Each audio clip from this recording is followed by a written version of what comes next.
It has been a bit, hasn't it? Yes, it's been a bit. It's been a long while, actually. Doing this on a different computer, too. Oh, man. So, the true ending, and then we got the secret ending, and then we're done. I want to do another playthrough of this game, presumably after I do the translation work. So what are we looking at for the final chapter? Holy hell, that's a lot of text. But that's because there's a large amount of exposition in which Lorem just kind of exists for most of it. Yeah.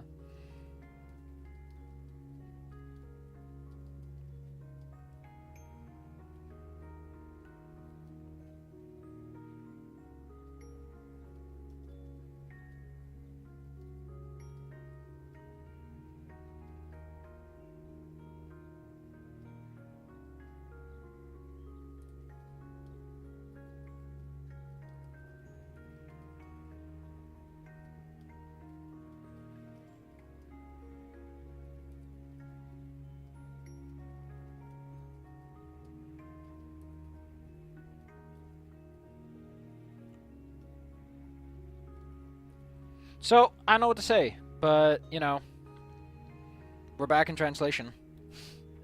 This feels so funky. I am deeply sorry, Mr. Man who makes this, but, I know that I know that he knows something about this. I think he once said something. Ooh, Mr. Saunders, terribly sorry. But you can't,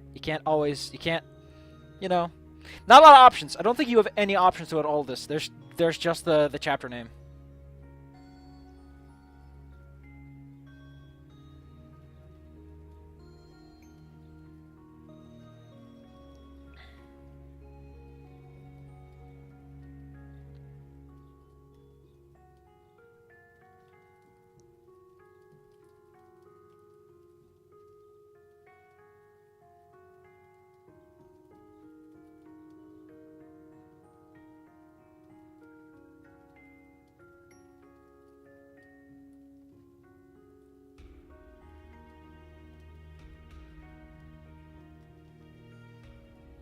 So the plan is literally to break the time. If you really think about it, the plan is go back and forth in time so much that you break time itself so you can remember shit. What a terrible plan.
I I don't know, man. I really feel that this game is in a weird spot. Because on one end you've got like really cutesy little characters like Adine, who's like, why the hell is Adine in this? Um, and on the other hand, like, don't forget this. Don't forget this one part. Adine and Lorem are huge outliers. Anna is a very important scientist. Bryce is chief of police. Remy is a fucking archivist.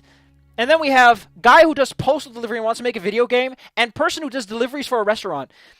You got these high-standing individuals you deal with, and then there's Dean, and there's Lorm, and they feel so out of place in a wacky way. Like Adine is such a cute date because she's not like there's no like fundamental force behind her in society, which makes for super awkward. Like everything else just doesn't.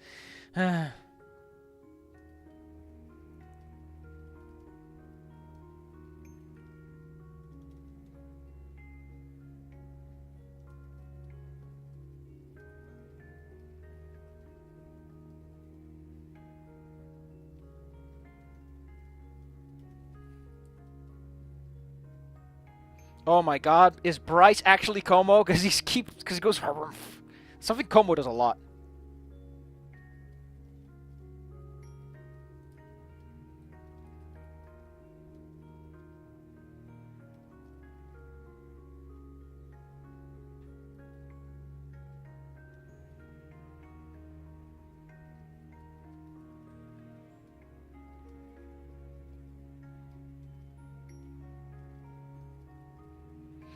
Like, understand that Adine is like very like Lorm at least has some understanding, but Adine just like whoosh, weird, super weird. I am like apparently they are working on something else. I'm looking forward to that. I'm actually looking forward to what else Saunders got planned because after this, he must have learned a lot, and I think whatever's going to come out is going to be great.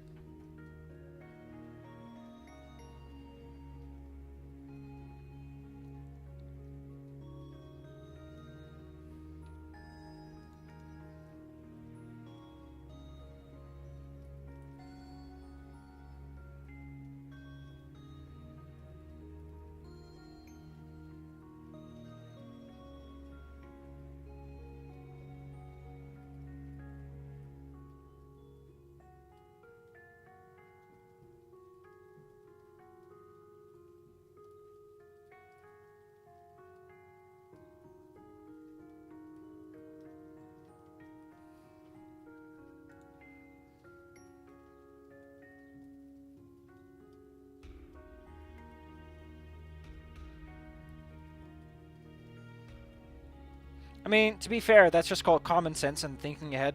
That's not necessarily some sort of superpower there, Mr. Oh, that's annoying.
You know what's interesting?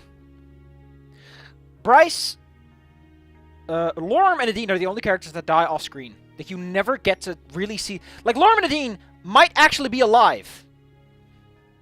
It's kind of funky how that lines up, because they're also the characters that don't know... Like, what's going on? It's weird. Weird, man.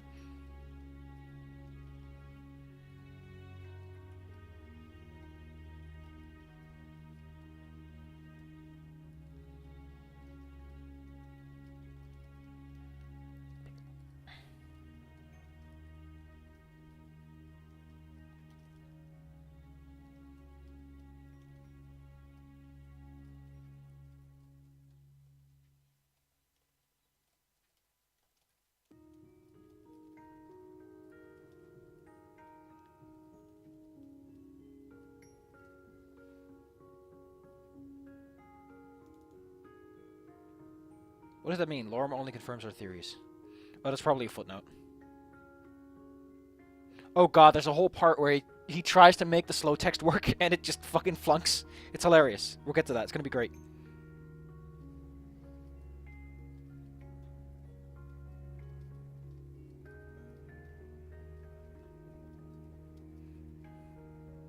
It's kind of weird that no one ever talks about, like, the concept of time nexus. Like, this all has to happen, and this one point, closest to the timeline end, is where the most biggest things happen.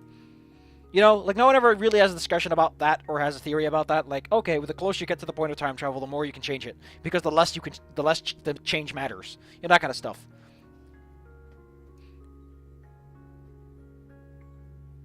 That'd be great.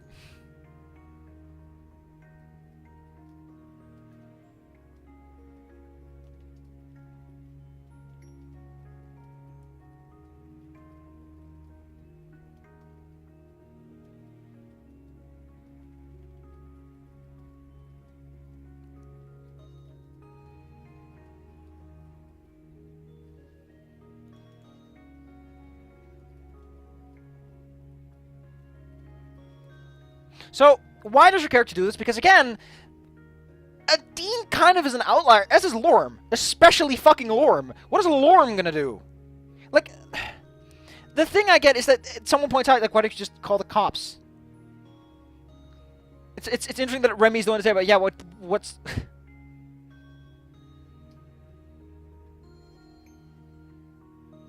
You don't have anyone to fucking spare. Despite having proof that this is probably the most likely situation. God damn it, that's a cop-out. That is a fucking cop-out. That's a really big cop-out. You need to have something that explains this. We couldn't have been... No. You do.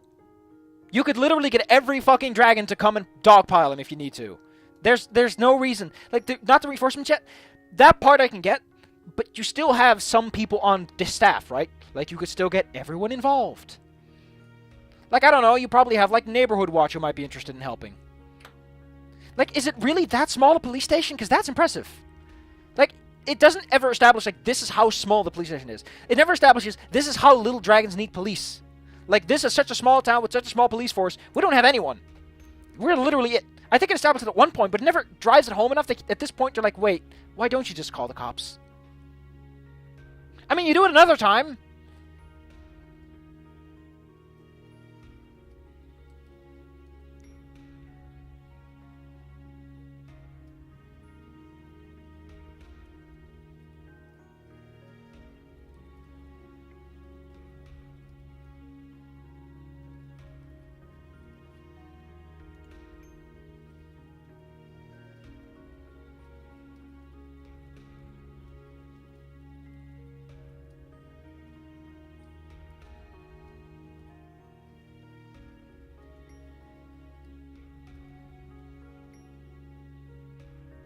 I'm gonna give a good explanation for this. With all that firework, people are gonna get hurt no matter how we split the force.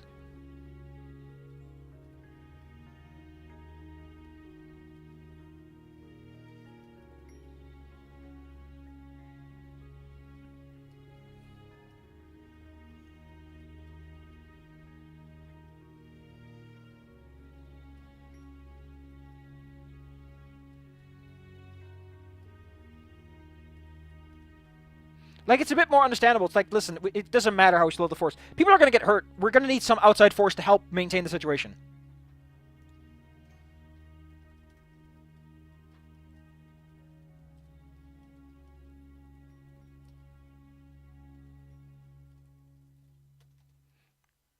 You might say burgers. No. That means civilian. That's very dangerous for some civilians. Because why doesn't anyone point this out, like, earlier? Like, we're civilians. We're not combat trained.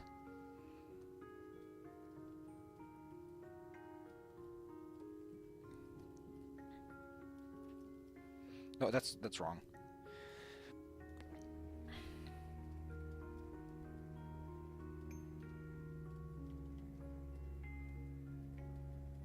I really do like, again, you think after the Miles thing they would have a larger police force? I like that in Angels and Scaly Wings, the RP, like, a whole bunch of people were cops. A whole bunch of people were cops, and it's just like, come on, man. This is just hilarious.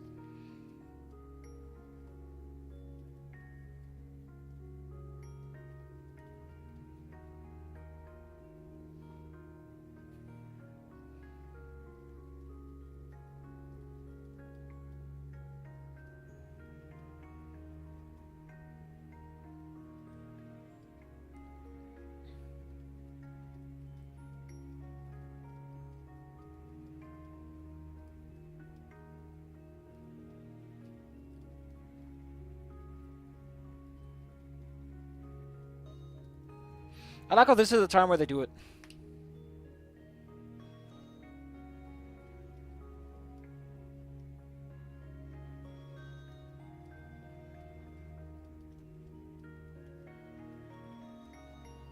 This does not...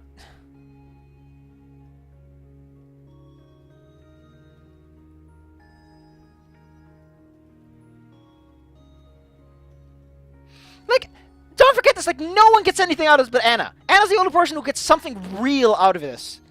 Like, everyone else just, we're risking our life because of you, because of things... Like, this is such a shit deal when you really think about it. This is like something that doesn't really work unless you've played the whole game. Like, coming at this from a fresh perspective, the true ending seems like a real bum deal.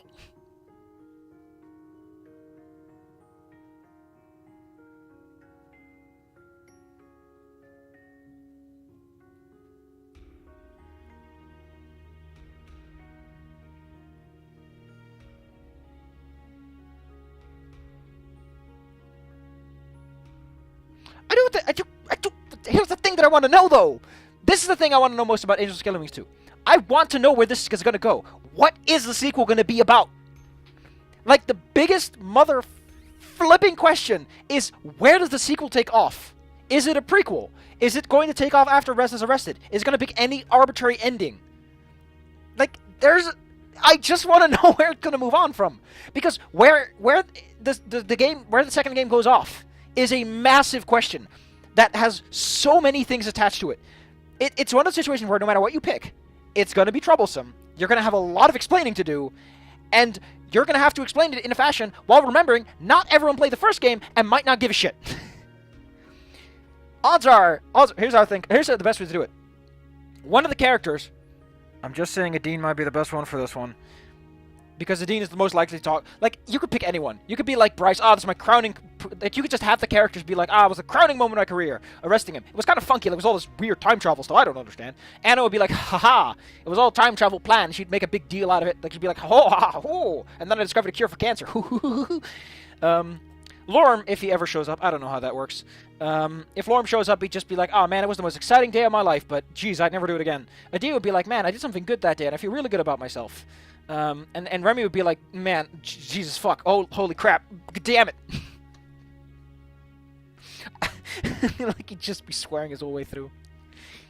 But yeah, like, here's the thing. The whole base premise is there are no humans.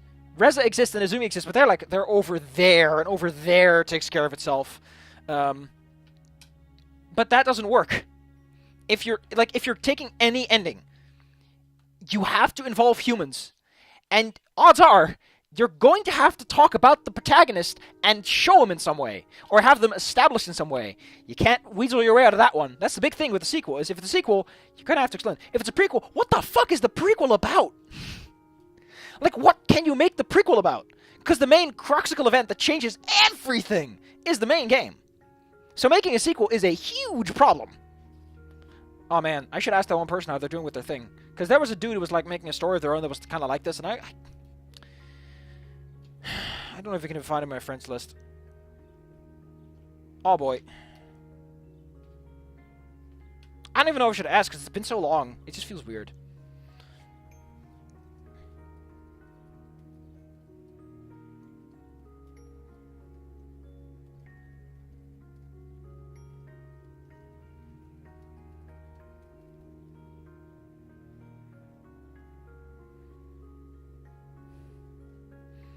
So next time, what's the plan? Well, oh, great, Lorm gets an exciting line. Same here.